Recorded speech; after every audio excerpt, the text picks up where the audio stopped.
welcome to our last tasting of 2020. It's been a fantastic series over the last 8 or 9 months. So welcome everybody again. 3 beautiful wines to get through, so really excited to do it. As always, a couple of introductions to make. I'm Luke Baldwin, one of the senior wine brokers here. We've got Mark Faber, our head wine buyer. This evening, Mark. Welcome everyone.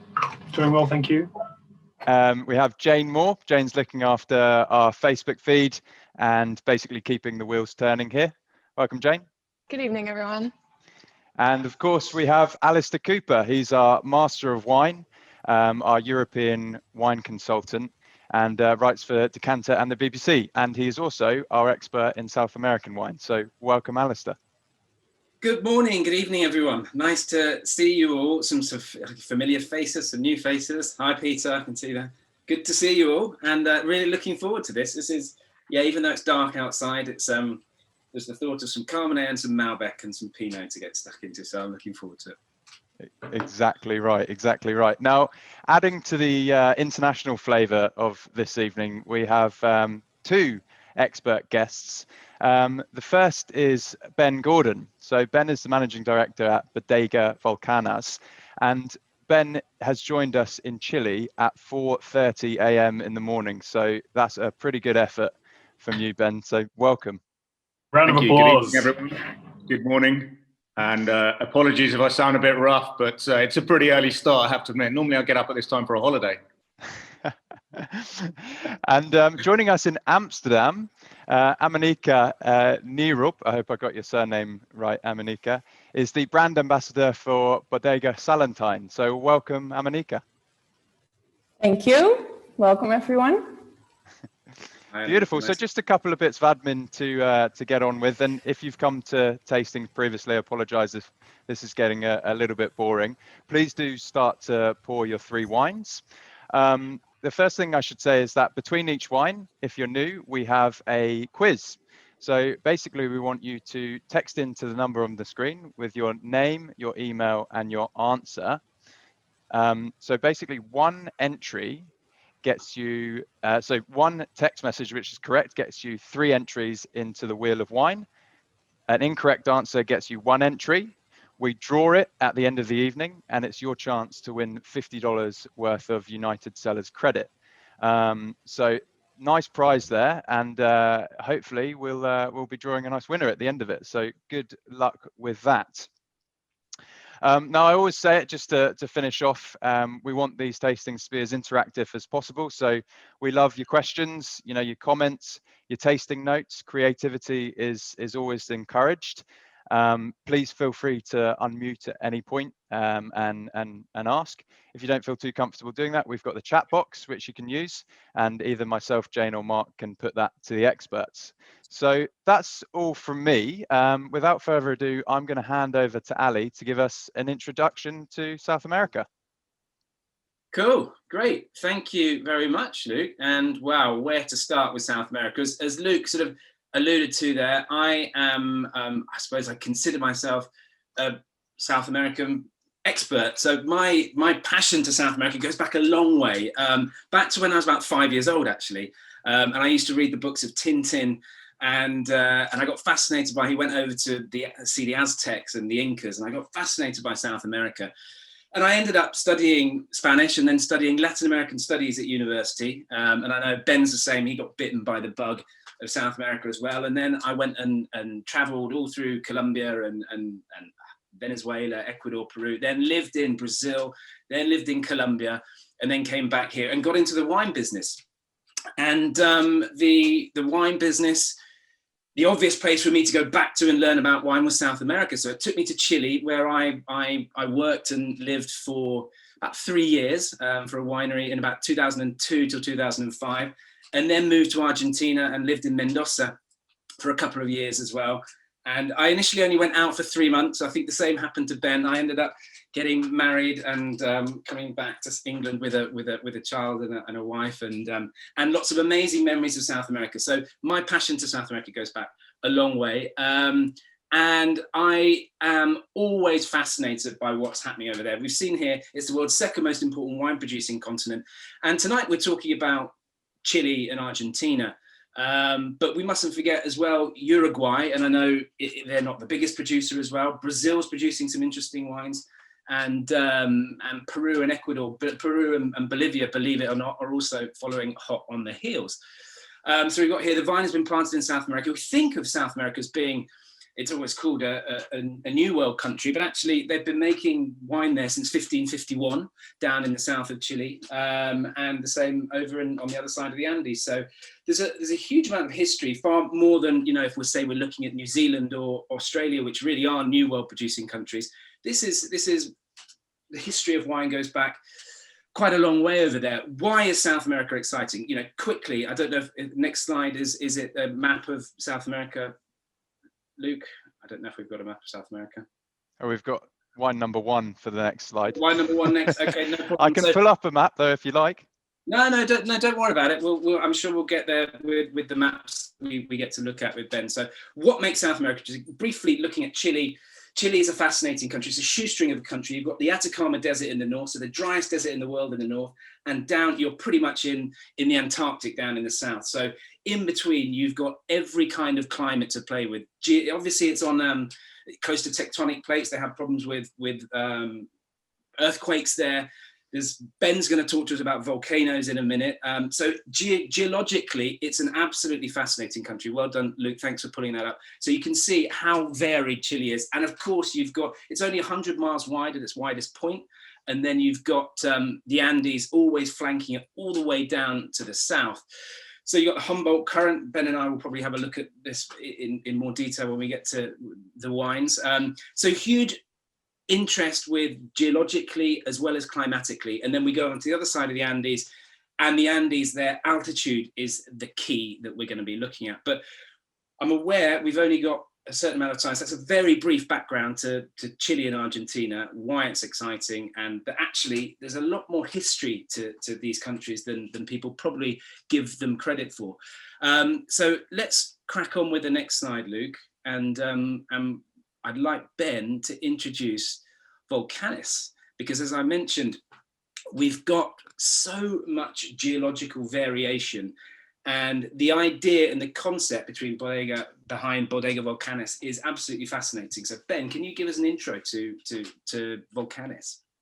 Yeah, absolutely. Thanks, Ali. Yeah, it's tough to sum up Chile and Argentina in 5 minutes, so you did a pretty good job there.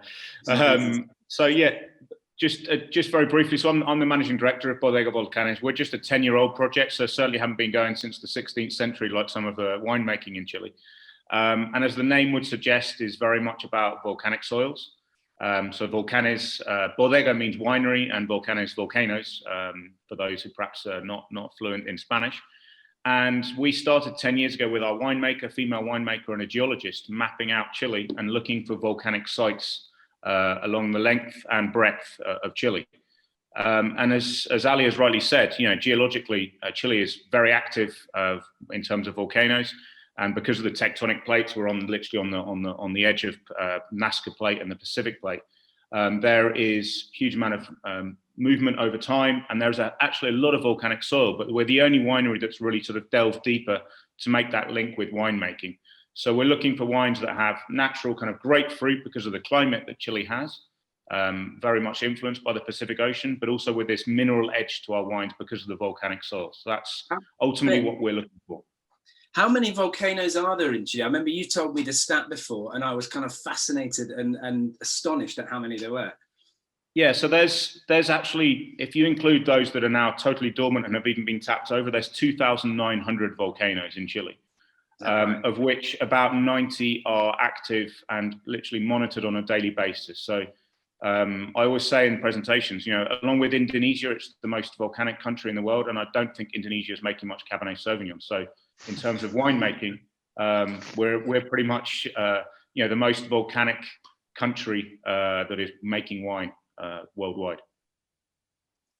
And it's interesting, isn't it? Because there's been a huge, and I'm sure some of you guys listening, and certainly I know Mark, you'll know about this. There's been a huge. It's very trendy now. You guys got on. You kind of got on this volcanic thing before it became a real big thing. There's an MS called John Szabo, isn't there? That's written a book about volcanic wine recently, and then all over the world, people are really attributing this minerality that Ben talked about to these volcanic soils globally. So you were kind of ahead of the curve, really, weren't you? Yeah, we were lucky. We sort of stuck our flag in the ground very early on in terms of that was the concept we wanted to look at. And as you say, by chance, it's become a little bit of a sort of craze at the moment. Obviously, Sicily is probably leading the way there. It's a little easier to explain because it's one volcano, Etna, and then the wineries and vineyards around about. Our concept is a hell of a lot harder because you've got so many volcanoes. So the influence is very different, and it's not just one valley that gets influenced. The influence is the length and breadth of Chile in different areas. So that's harder and much more geological in terms of explanation. But I think it lends itself to quality as well because it's terroir based. But people don't mind talking about volcanoes. Everyone studied them at school.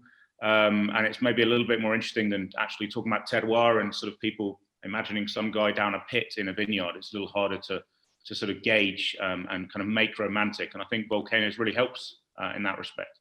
Well, they are, in effect, they're quite romantic, and I think, as you say, they are interesting and exciting, aren't they? And it adds a sort of a visual impact as well that people think of. But of course, you say it's not all of your wineries, as we're looking at now, or the vineyards, they're not on volcanoes. They've just been influenced by volcanic soil. Exactly. And that's, Chile's volcanic history is from, modern day to 350 million years ago. And there's been a hell of a lot of eruptions over that time. So some are what we call modern depositions, so modern volcanic soil, and then others are literally where that hasn't even come from a volcano. It's actually the subsoil that is volcanic from eruptions, as I say, in the Paleozoic era, for example, 350 million years ago. So yeah, it's very different in terms of each vineyard. Absolutely. Great.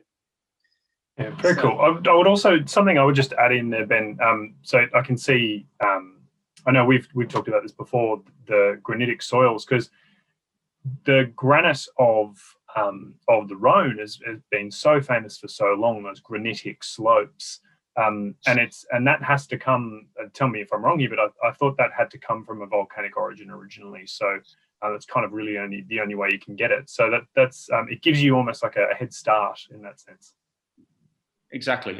Yeah, and you're right. That's ultimately a lot of the rock formations are very much volcanic influence, and it's just a case of how quickly they've frozen or or sort of condensed into rocks based on whether they've started below the earth, so magma that's never erupted, or whether it's actually sort of from eruptions, which is obviously a little bit more common in Chile. And granite is a classic example, and as you say, very prevalent in some of the greatest regions in the world, and definitely gives that sort of minerality and that elegance, I think, to a lot of wines.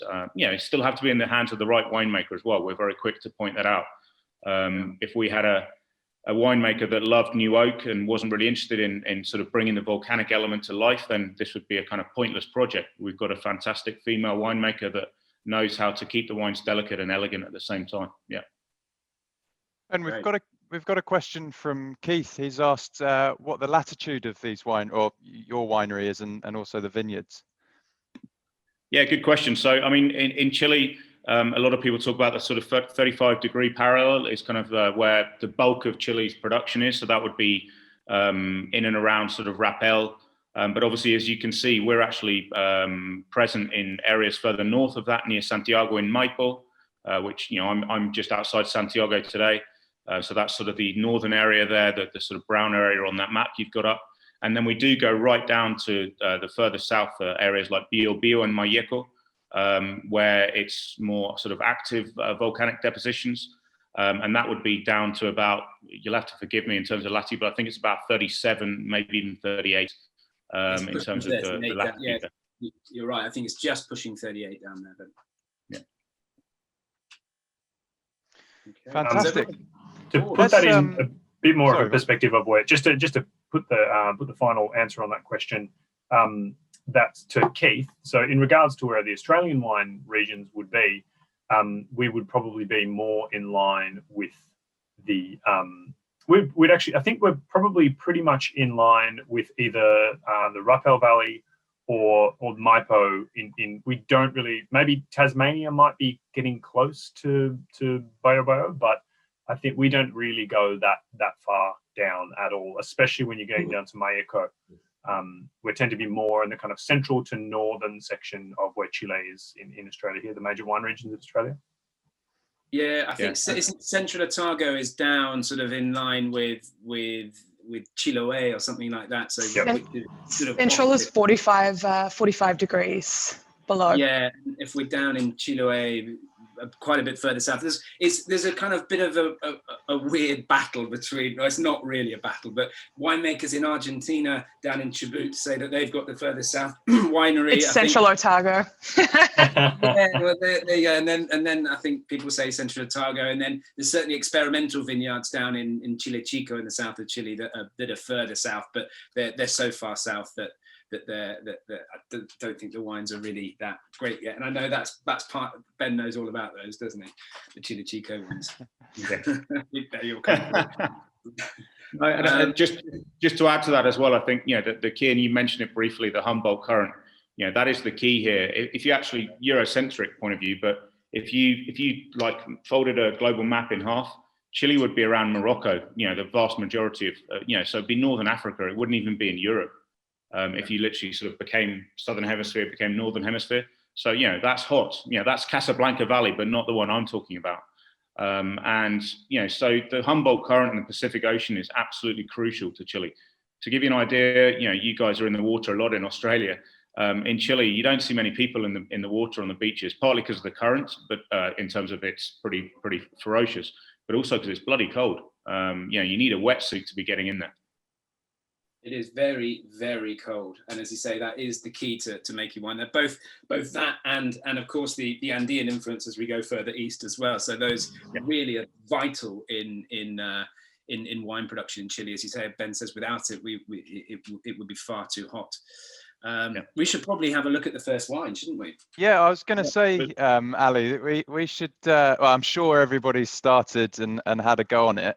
I'm actually quite interested to open the floor and start to get some tasting notes from people. Ali, perhaps you could start us off, and then I'm going to prep Peter Giorgio, because I know that you've got some good tasting notes for this one.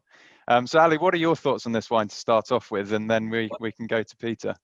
This is the only wine actually of the evening that I don't have with me, but I have tasted it before. And so we're in Casablanca for the first wine, aren't we?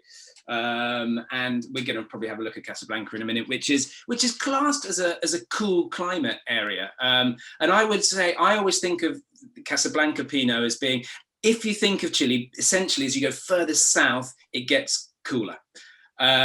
So I think of Casablanca Pinot as being sort of quite on the dark fruit spectrum, and often with the volcanos, I did try this just a month or so ago, so I can sort of pick it out the back of my brain. It's if I'm going to look at it in context to another region, maybe more Otago-ish in the fact that it's sort of quite a riper style, but always with a fine smoky edge, I find, from kind of a smoky, bacony kind of edge from an almost an ashy character, but certainly on the darker, sweeter, riper fruit spectrum. Peter, what would you? Hello, everyone. Luke, what were those notes of mine you were talking about? Where did they come from? Well, you've always given us good tasting notes previously, so I thought you might have some good ones for these. I'll just pick up on that. I get that that bacony, smoky ash feeling as well, and I like the idea of drinking this one a bit colder. I was just trying to think of the right kind of food to have with this, but it's going very well with the cheese that I'm eating, and a couple of dips. So, yep. And I do like the darker fruit sense of that. And it was very interesting pouring these three wines. The color of the wine is quite different to the other grapes. It's a tremendous variety we're tasting tonight. Yeah. Absolutely, that when we get to the other ones, and especially when we get to Anamika and start looking at the Malbecs as well, we'll certainly be seeing a bit of a colour change as well with those wines, which of course we'll talk about. But yeah, Ben, what do you want to tell us a little bit about this wine, or unless anyone else wants to offer some notes, or wait until we've had Ben's input?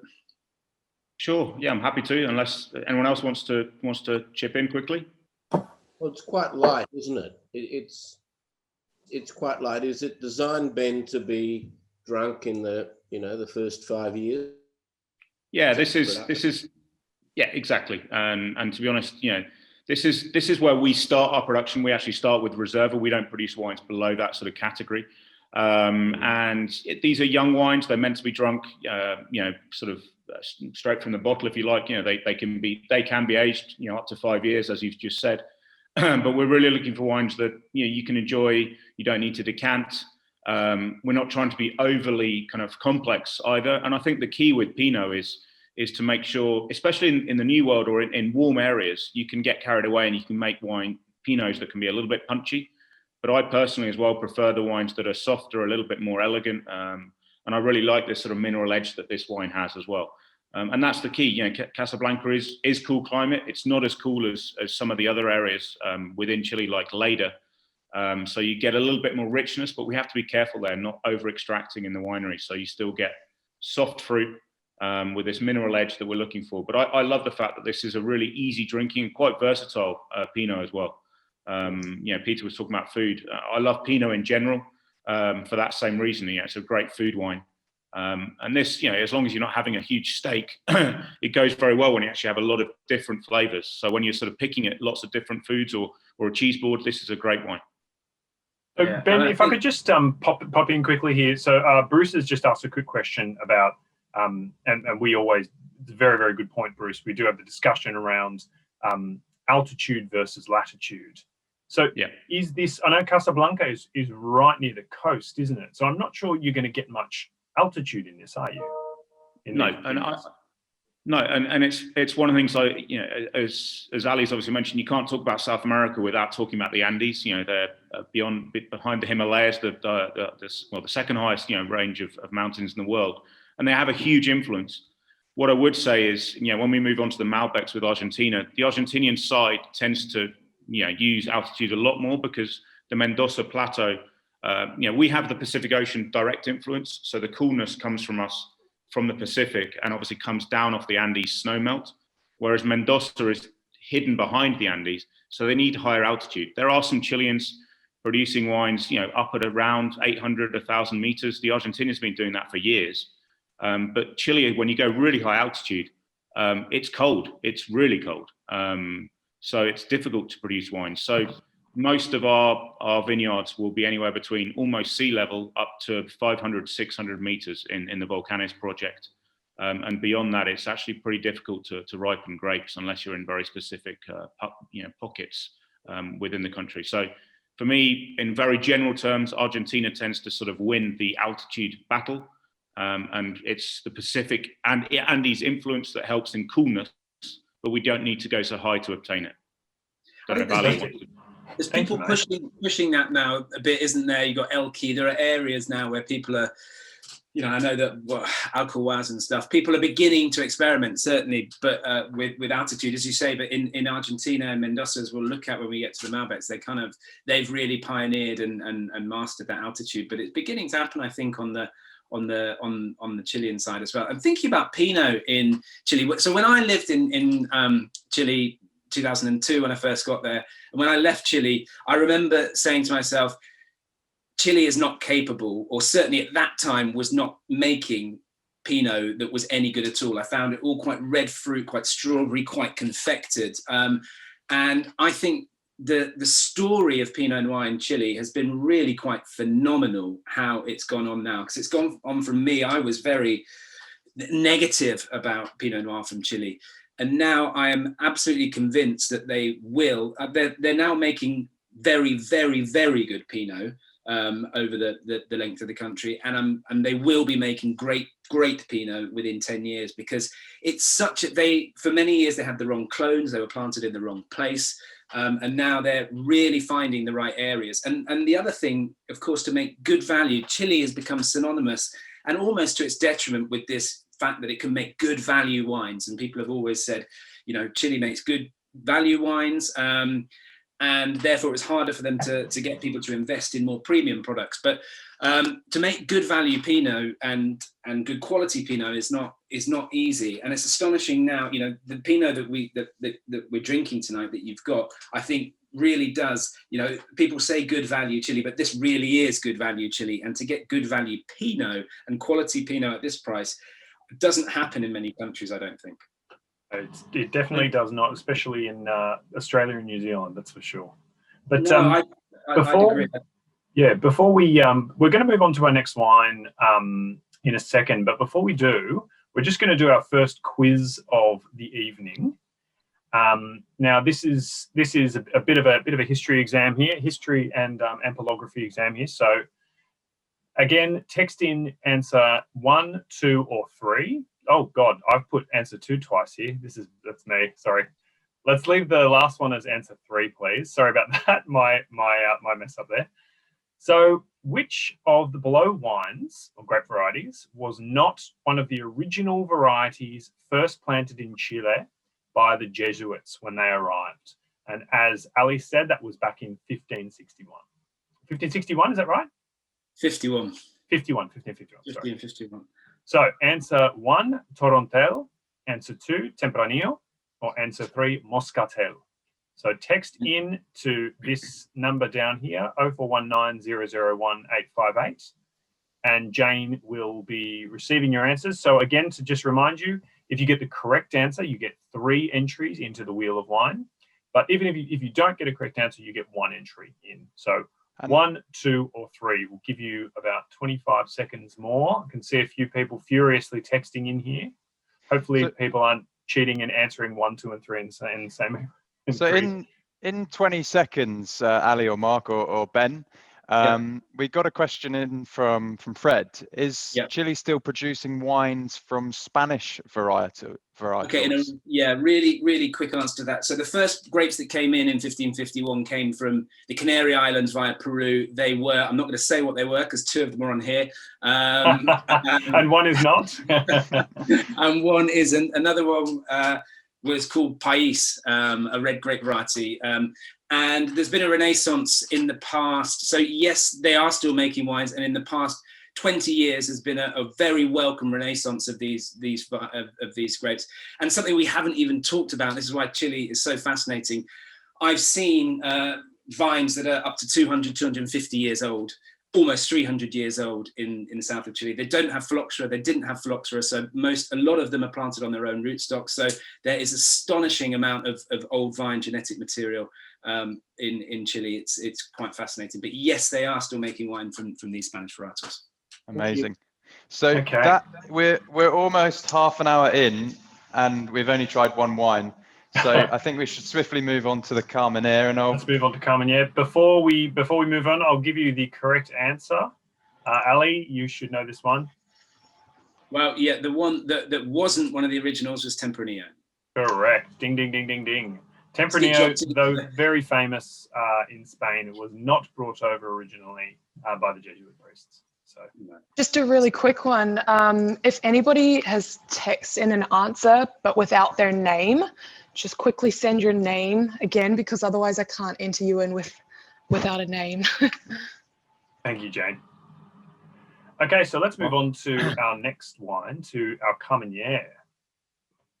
Okay, we're going to move on to Carmenere. So I will very quickly, I think, before we go to Ben, just give a story of, the very quick story of Carmenere. It's quite a long story, but I'll make it quick. So Carmenere originally was a grape variety planted in Bordeaux. There you go, a relative of Cabernet Franc, driven to extinction with the arrival of new diseases from America. So it came over to Chile, unbeknownst to the Chileans, and became known. It's quite similar to Merlot. It became known as Chilean Merlot and was planted in the vineyards in Chile and sort of lay dormant. The Chileans did always wonder why this sort of Chilean Merlot they had ripened at a different level and tasted slightly differently, but they didn't sort of put 2 and 2 together and work out that it's actually a different grape variety until a French ampelographer or vine detective came over and was walking amongst the vineyards in Chile and looked at these Merlot vines and said, that's not Merlot, that's Carmenere. Which was the grape, one of the key grapes in Bordeaux for many, many years, but after phylloxera wasn't replanted because it was susceptible to certain diseases. And then the Chileans kind of jumped on it and said, okay, this is our signature grape variety, we've got something different, and started planting it everywhere, which didn't quite go to plan. But Carmenere is a fascinating grape variety, and the Chileans now, as we'll talk about with Ben, and looking at this wine, have started to really master it. So over to you, and the next slide, Ben. I'm going to pour some of this one for myself. Yeah, go for it. Yeah, exactly. That's pretty much the history of Carmenere, and it's really interesting. When I first arrived in Chile, I've been here for 15 years. Even then, you still had a lot of Chilean winemakers that used to refer to Carmenere, Merlot, and Merlot. So Merlot was where they knew it was 100% Merlot, and Merlot was just where they weren't quite sure what the blend was. There was still a lot of Carmenere in the vineyard. That doesn't exist anymore. Don't worry, if you are drinking Chilean Merlot, it will be Merlot. But in the early 2000s and certainly late 90s, it was a real mix, ultimately from a field blend in the vineyard. Carmenere is the French were probably right not to replant it in many ways. It's a tough grape. It's one of the vineyard managers' hardest sort of grapes to manage. Can be very vigorous, which means one of the sort of things that you sometimes get from slightly bad Carmenere, and I certainly don't think this is an example of that, is these sort of overly green vegetal characters. Those are really tough to sort of manage, and ultimately comes down to making sure that you are on top of yields in the vineyard to keep them down. Chileans often go for yields because of this whole kind of idea of being good value for money. But I think with Carmenere, you can be very quickly punished in the glass if you go over the top with Carmenere. And this one comes from Rapel, Almaue, which is a dormant volcanic area. So this used to be an area surrounded by volcanoes millions of years ago. So there's still a sort of volcanic deposition. The vineyard is beautiful, steep sloping, scree slopes with a lot of large, what we call andesita, which are volcanic rocks. So they're huge rocks, very angular. They're not from riverbeds. And you get, again, what I like, this lovely minerality, obviously much more full-bodied as Carmenere would be than the Pinot Noir we've just had. But I think, again, still got that lovely drinkability we're looking for, that nice balance. We don't use new oak with this Carmenere, so it's just a second and third use French oak barrels. And it's got this nice elegance and softness. And worldwide, this is, considered for the sort of value level, really good Carmenere, really good example of a nice drinkable Carmenere at this sort of price point.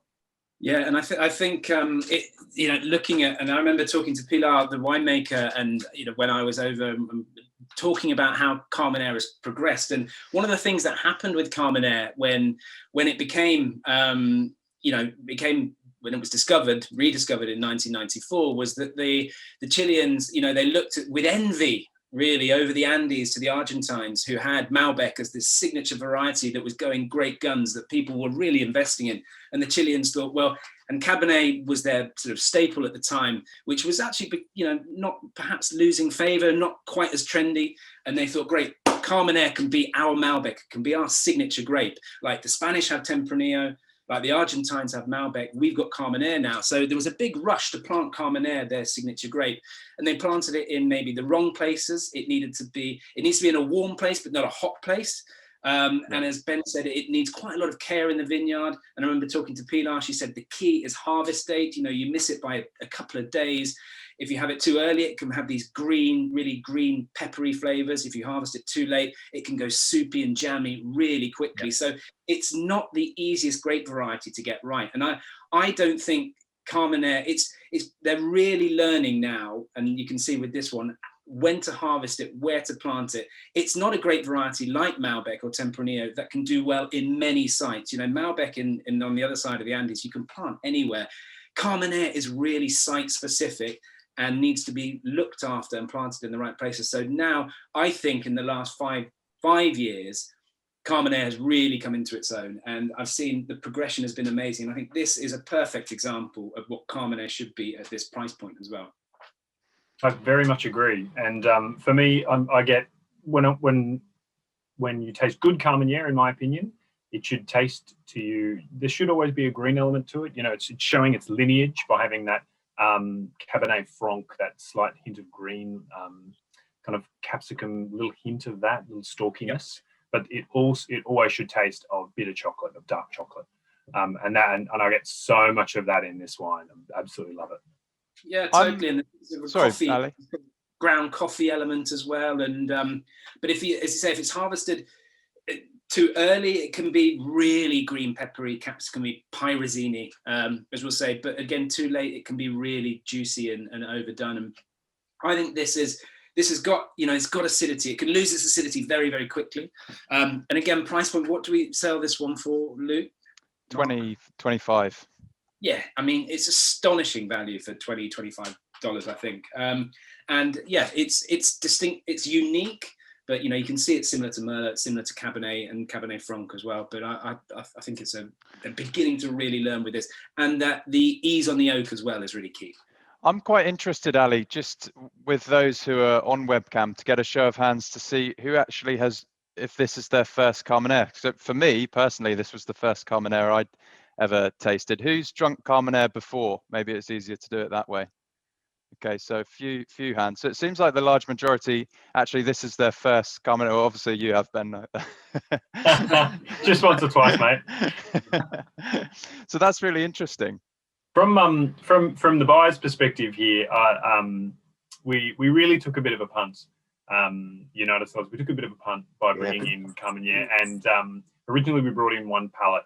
And I remember being questioned by our owner a couple of times. You know, what is this Carmenere? What does it taste like? What does it do? I can't see it anywhere. And I said, just trust me. This is a really good wine. And sure enough, we not only did we sell it, we've ordered more and we've sold all of that. So tonight we actually have we've locked away a few dozen for you guys tonight, but we're totally sold out. So you can't buy it on our website. It's kind of just for you guys tonight if you want to purchase any. So very, very proud of how well we've kind of built it here in Australia, and glad we've been able to carve our little niche for it. Amazing sales plug, Mark. I loved it. Have we got any comments? It would be great to hear some comments from Carmenere first timers. So I can just make a comment there. The first time I came across it was 5 years ago in Singapore, and it was quite common up there in Singapore for a Carmenere there. So had a few of them up there, and very good. Yeah, great. Yeah, there's a fair bit over in Singapore. You're right. In Asia, there's been a huge. The Chileans have invested massively in Asia, and got a couple of questions coming off the chat, Ali. I think the first one from Pete is a really good one, as its origins come from Bordeaux. Is this still combined with other varietals, Ben, or do you just do a single varietal? Yeah, good question. I think it goes back a little bit to what when Ali was talking to Pilar. So, you know, for us, there is 15% Cabernet in this blend, and you know that's really just to try and kind of keep the Carmenere mellowed down to avoid the kind of over pyrrhines and just also give it a little bit more acidity. I think sometimes, certainly Pilar would say this, the winemaker, Carmenere can sometimes lack a little bit of freshness. It can, even when you pick it on the right date, which I think we have, it can turn a little bit flabby if it's 100%. So this Cabernet we pick a little earlier, and we use 15%, and that just gives a little bit more lift, gives it more acidity and more structure. And I think that's crucial as well in this wine. But yeah, 85% Carmenere, so we label it single variety. Yeah, I totally agree. I think you're right. I think it can do really well. I always thought actually historically we couldn't get Chromecast working. Blending great, but actually I'm amazed now that the single varieties, or just with a little bit of I always thought it'd be the minor blending part in a Cabernet dominant blend, but seeing it the other way around now, I think it works very, very well. Any other thoughts? A couple more questions. Of 20 minutes breathing.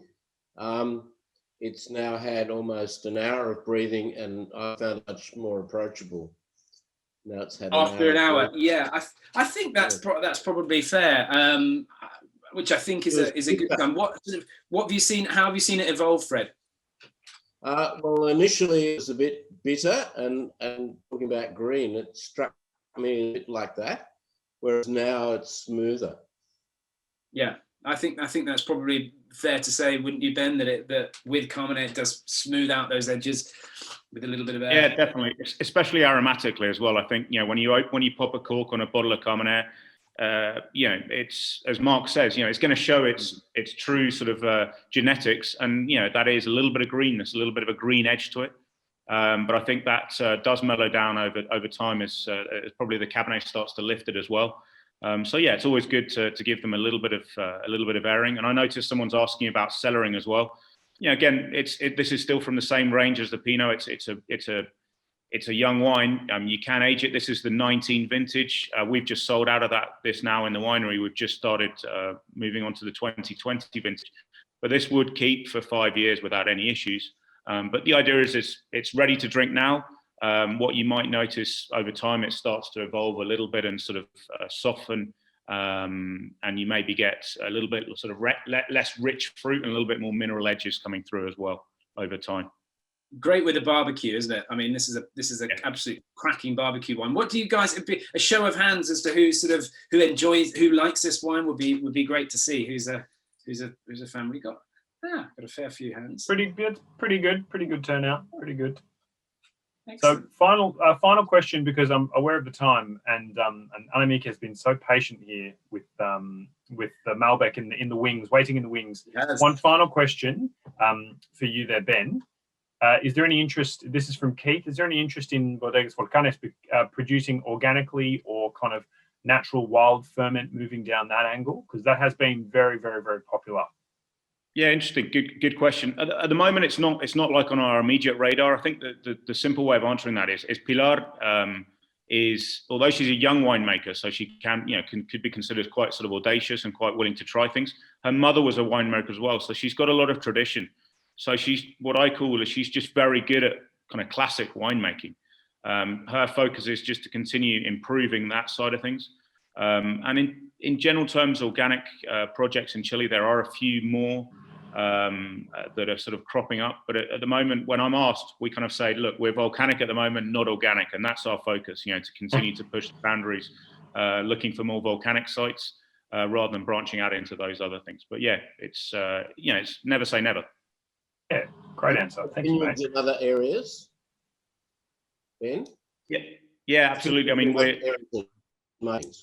further south, partly because of global warming as well, but further south, when you saw the map at the beginning, the Malleco Valley down in the south, we're making some beautiful Chardonnay down there. And looking to maybe expand a little bit more the production on those sort of areas, so Bio and Malleco. But we're also proud of being quite diverse in terms of where we get our fruit from, and I think that's important. We won't eradicate some of the northern areas. We'll just try to continue to widen our reach as we find more sites. Very cool. Okay, so we're now going to move away from Chile. We're going to cross ourselves over the Andes Mountains, and we're going to move into Argentina. So I would encourage you to pour yourself the Malbec, the Bodegas Salentine Malbec. And while we do that, we've got our next quiz coming up. So as we're crossing the Andes, we have to have a question about the Andes.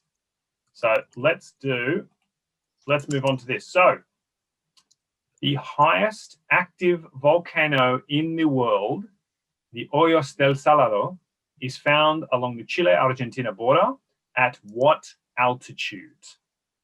4,900 meters above sea level, 5,900 meters above sea level, or 6,900 meters above sea level. So we're talking very, very, very high here, obviously. But how high are we going? So again, text your name, your email address, and the number 1, 2, 3. I got 3 there correct. I went ahead and checked before, so 3 is correct. 1, 2, or 3, your answer to this number on the screen, and that will put you into the Wheel of Wine to win yourself a $50 wine credit. So what do we think? And Ben must know the answer to this question, being the volcano expert that he is. Yeah. So he's Googling away he's Googling off screen. Get your GCSE geography out, Ben. GCSE, that's degree level, that is. I haven't got a clue. Okay, so we will give you probably 15 more seconds here. I can see a few texts coming in. Jane, all good on your end? So far, so good. Few wrong answers in there. So. Oh, here we go. Here we go. Always interesting. All right. Well, let's wrap it up. So this obviously highest active volcano in the world, it is remarkably high. The answer is 6,900 meters above sea level, so nearly 7 kilometers above sea level. It is a very high, very high altitude. So with that, that's correct. Yeah. So I had to get into my geography book to get that out. Yeah. So next, we're going to move on from Chile. We're going to move into Argentina, as I said, and we're going to talk to Anamika, who's going to give us the lowdown on this, one of the most beautiful vineyard regions and one of the most beautiful wineries you will ever find, Bodegas Salentine. So Anamika, thank you for coming, and over to you. Thank you. Welcome from Nijkerk. Nijkerk is 45 minutes drive east of Amsterdam. I'm located in the Netherlands for the Argentine winery, SALENTEIN, because the owners are Dutch. So it's a family-owned business, and it all started after the Second World War when the Pon family started importing Volkswagen cars from Germany. In a couple of years, they also became the main importer of Skoda, Bentley, Audi, Porsche, and all other cars in the Netherlands. The three sons of Mr. Pon took over the business, and one of the sons bought this estate called SALENTEIN in Nijkerk. And the SALENTEIN estate was built in the 17th century. It used to be a farmer's house, and it was always named after the family name. So, for example, it used to be called Estate Nierop or Estate Baldwin, Estate Gordon. But then we had the family van Westerveld, and they named the estate SALENTEIN. We still don't know where that's coming from, but eventually in the 18th century, the farmer's house was renovated, and they built these two towers to have it look like a castle. It was also a foster house for 15 years before Mr. Pon bought the estate, and he completely renovated the buildings on the estate. And nowadays, you will find there 2 restaurants and our main office. Mr. Pon himself, at the age of 63, he decided to stop with the car business, and he sold his shares to his other 2 brothers. He went traveling with his wife over the world oceans, and he arrived in the Panama Channel when he had an accident with this big container ship. He was sailing, so the big ship won, and he decided to move to Argentina to meet a friend, and this friend showed him the most beautiful places of Argentina, including the Yuco Valley of Mendoza. In the Yuco Valley, you will find it on the east side of the Andes Mountains, the province Mendoza. Mendoza itself, it's the biggest wine-growing region of Argentina. Like nearly 76% of all wines from Argentina are from Mendoza. We have on the west side of Mendoza, you will find the Andes, and on the foot of the Andes, there is the Yuco Valley. Here we have bought 2,000 hectares, nowadays planted for 800 hectares planted. And you will find the 3 main vineyards between 1,000 and 1,700 meters above sea level. And because of this altitude, there is a cool continental climate. Because here you see on the map the barrel room. Well, it's officially our Bodegas Salentine. It's the main winery. Then you will find also on the estate itself, here you see it's Quilca, and Quilca is an art gallery where Mr. Pon gave young Argentine artists the possibility to show their work, but it is also a very good restaurant. And you will also find on the estate, yeah, this is the site with the bodegas. But there's also a chapel and a posada. So if you ever are able to come over to Argentina, you are able to stay at the posada at SALENTEIN.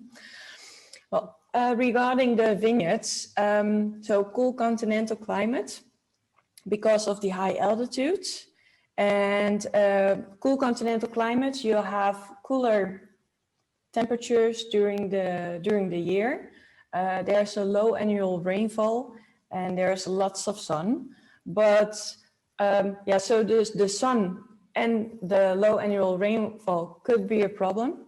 But as we are located near the Andes Mountains, we are able to use the melting water for drip irrigation. Because of the big differences in altitudes, you also have big thermal amplitudes. So big differences between the day and night temperatures, sometimes with even 20 degrees. And because of this high altitudes, the sky is here more clear, more clean. And the ultraviolet rays are much stronger. And while the temperatures are quite low, and especially during the night, sometimes maturation completely stops because it's just too cold for the grapes. During the day, the ultraviolet rays are so strong that this is a part of the maturation during the day. And the grapes will protect themselves against the ultraviolet rays. So you get a thicker skin on the grapes, what brings eventually more aromas, more structure, more tannins in the wine. It's an interesting one, isn't it? Sorry, Annemiek, that's a fascinating introduction to it. And talking about that altitude and the, you know, as you say, with UV rays and altitude, you get a higher concentration of everything. You get more aromas, you get more color, and more intensity. But of course, it's with that as well, it's quite difficult for winemakers. They need to be really careful because while the skins that get thicker contain all of those good things that we've just talked about, aromas and color, they also contain the bad things. So if you get a little bit of bad in there, you know, a little bit of rot or sunburn or whatever it may be, it can be really dangerous. So it's not just easy being at altitude.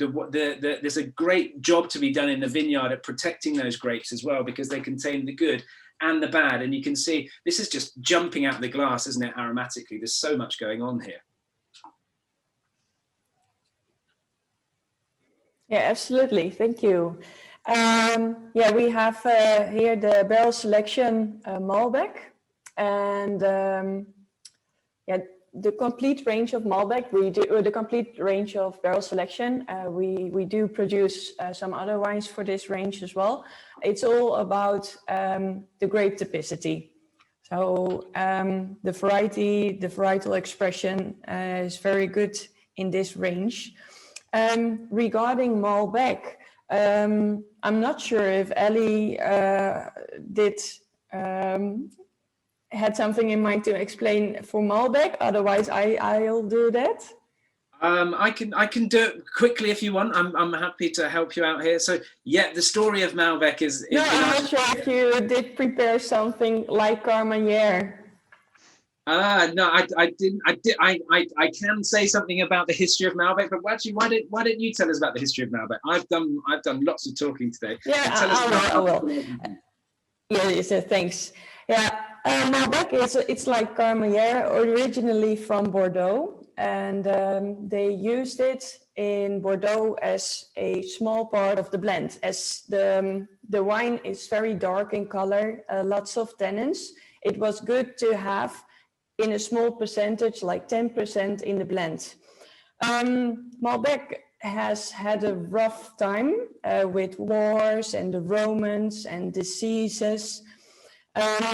By that time, and still, it was known as a black wine because of the color, as I said, and also because of the tannins. And this wine was also used and shipped to other countries in times of wars, when the wine had to be on the boat for several weeks, they were sure that the wine was still okay when it arrived in another country, even by that time. So that's why it was called black wines. Lots of tannins, not very elegant. And in the time of 1853, there was a new president in Argentina. And this new president decided to bring new life into the wine production of Argentina. He invited a French oenologist, Michel Pouget, and he asked Michel what kind of grapes he would advise to plant in Argentina. And one of those grapes were Malbec. So Malbec was planted in time because in 1863, phylloxera came into Europe and destroyed like nearly 95% of all Malbec vineyards. Nowadays, you see it mostly in Cahors in France. They are now changing a bit more into elegance, but they are known as quite rough and tannic wines. But bring Malbec to Argentina, terroir is completely different. And Malbec, it's a very sensible grape. So if you change something in his environment, winemaking process, the climate, you will have a completely different style. So nowadays you'll find in Argentina lots of different characters of Malbec. This Malbec, the barrel selection Malbec, it's a quite elegant type of wine.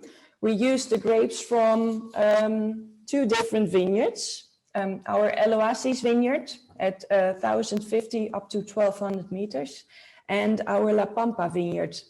La Pampa is located at 1,250 up to 1,350 meters above sea level. So these are for Bodega Salentine, these are the more lower vineyards. So less big differences between day and night temperatures. So the grapes are able to mature very slowly, but constantly. So you have a more fruity style of Malbec. The harvest between those 2 vineyards, the difference is 3 weeks. So we started in El Oasis on the 6th of March, and we started in La Pampa because of the altitude on the 27th of March. The higher you come, the colder it is. So it also takes longer to ripe the grapes. That's why we have such a difference in time of harvest. The wine itself was aged on mainly French oak barrels and mainly used 70% French oak barrels and only 7% is new French oak. 30% American oak, which is completely used American oak, just to give it a bit more body, some more power. But it's still very fresh, elegant. You have this nice acidity because of the altitude. And because of the altitude, the grapes will remain the freshness in the grapes as they are not ripening too quickly. Yeah, that's brilliant. Thank you so much. That's a fantastic explanation of the wine. And I've got to say, this is such a perfect example of Malbec from Argentina and from the Uco Valley for those that haven't tried it before. That acidity that you say is so clearly there, that freshness, that vibrancy. And for me, the signature of Malbec probably from slightly higher altitude is this blue fruit, is this cool blueberry way I always think of blue fruit, where with the Carmenere for me was much sort of more red fruit and as well as some darker fruit and some spice. This is far more that elegant blue, vibrant minerality kind of character coming through on this. It'd be great to see what you guys think. Yeah, I completely agree, Ali. One thing I'll just point out to as a bit of a tale. Annemieke mentioned the wines of Cahors, which is spelled Cahors. Cahors in it's kind of southeast of Bordeaux, and they specialize in Malbec. I can tell you from experience that Malbec is very different to this Malbec. This is so much more generous and so much more easy to drink. The traditional French Malbecs are really quite extracted and really quite hard and quite bitter, as Annemieke said. And this has just got so much more generosity to it and so much more voluptuousness and enjoyment in it. And again, I mean, I know we mentioned it before, that the Carmenere with the barbecue, but I find that this for me is just my absolute perfect barbecue wine. Yeah, I agree. It does they have go a lot so of well. Angus in Argentina, so they needed some wine with it. Yeah, it goes very well. So I think we've got a question from Brett here about the terroir. Could you tell us a little bit about the soils that you have where this wine is made, Annemieke? Yeah, in the three main vineyards, so it's El Oasis, La Pampa, San Pablo. We have mainly sandy soils with a bit of alluvial soils, a lot of pebbles, and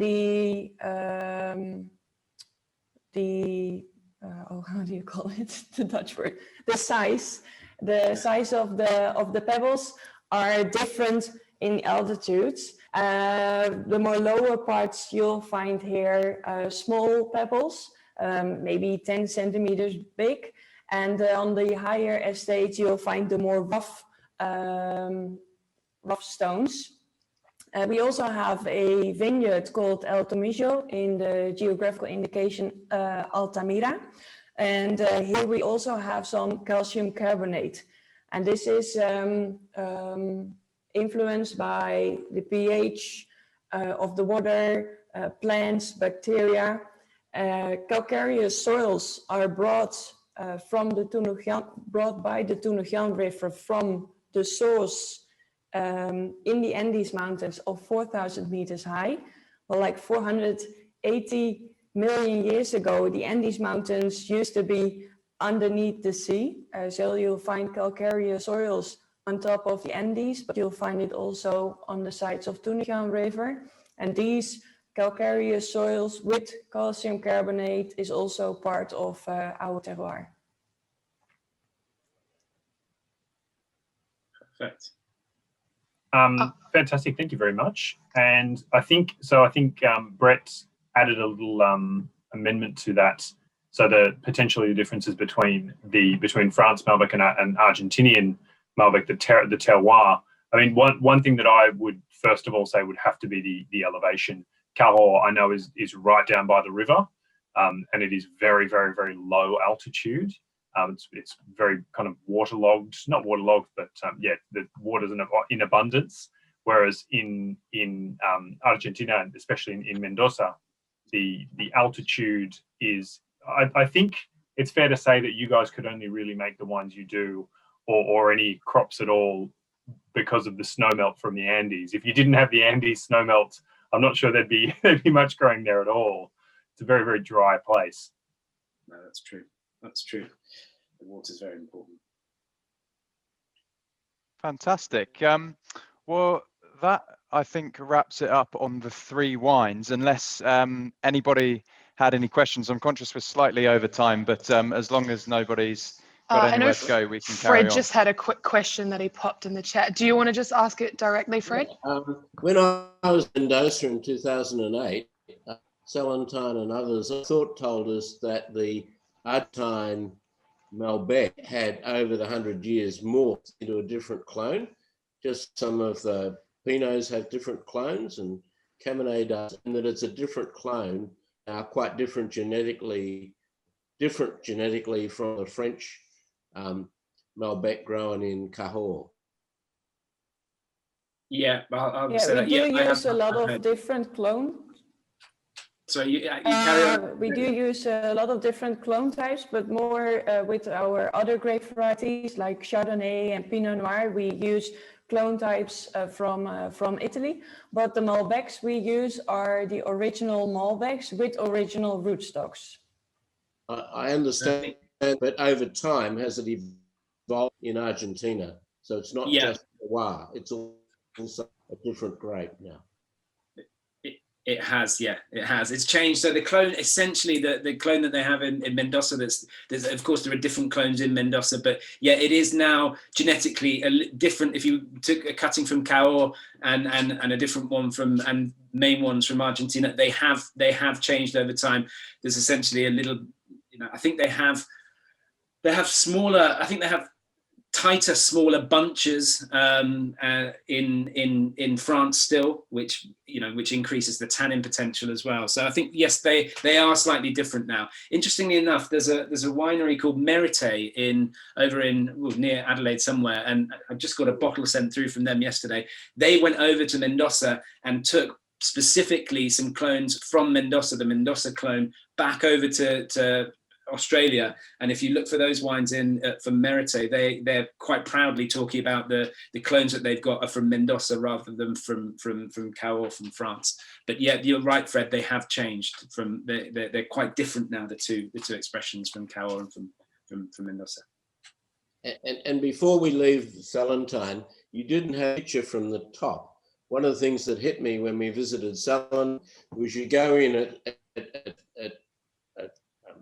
the level you go in, and then the levels down, and that barrel room that we were seeing the photo of is right at the bottom. So it's sort of 3 stories from where you go in. Yeah, it's beautiful. And you spent... Yeah, true. We have the entry level. Yeah, the entry level is where all the grapes are coming in, and they are being prepared for fermentation. And when the first fermentation is ready, in most of the time, or some of our wines in stainless steel tanks, the wine is brought to the barrel rooms underneath without using any pumps. So this is pure by gravity. And there are like 5,000 barrels in this cellar. It's beautiful. Wow. And because of the, I know the Dutch word acoustic. I don't Acoustics, know. Yeah, acoustics is fine. Because of the sound, there are all. Oh yeah, okay, thanks. There is a couple of times a year there is a concert where you saw the piano on the map. You'll find there are several piano concerts in this cellar. Well, can't wait to be there for one.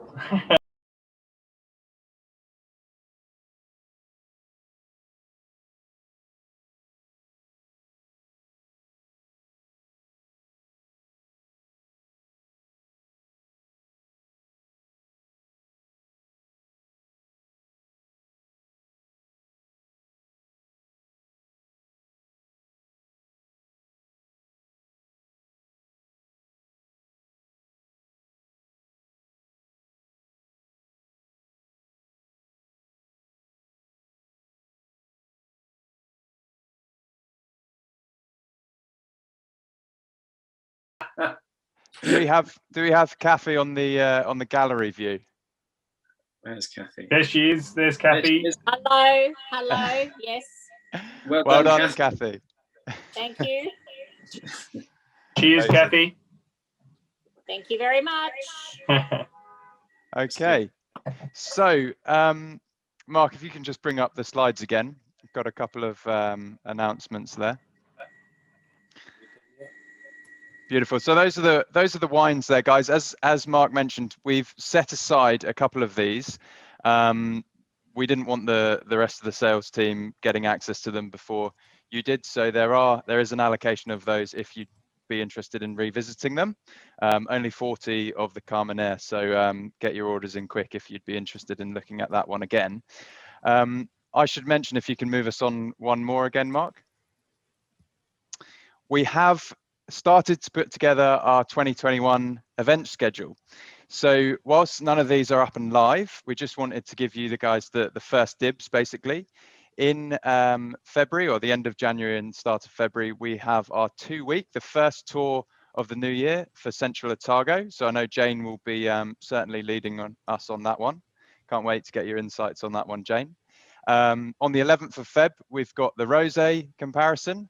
And then one I'm particularly looking forward to On the 18th of February, we've got a debate with Ali and another master of wine on Andrea on Old World versus New World. So they're going to pick one side, and you guys are going to drink some Old World, you're going to drink some New World, and you'll have a chance to vote as to who do you think has put the most convincing argument forward.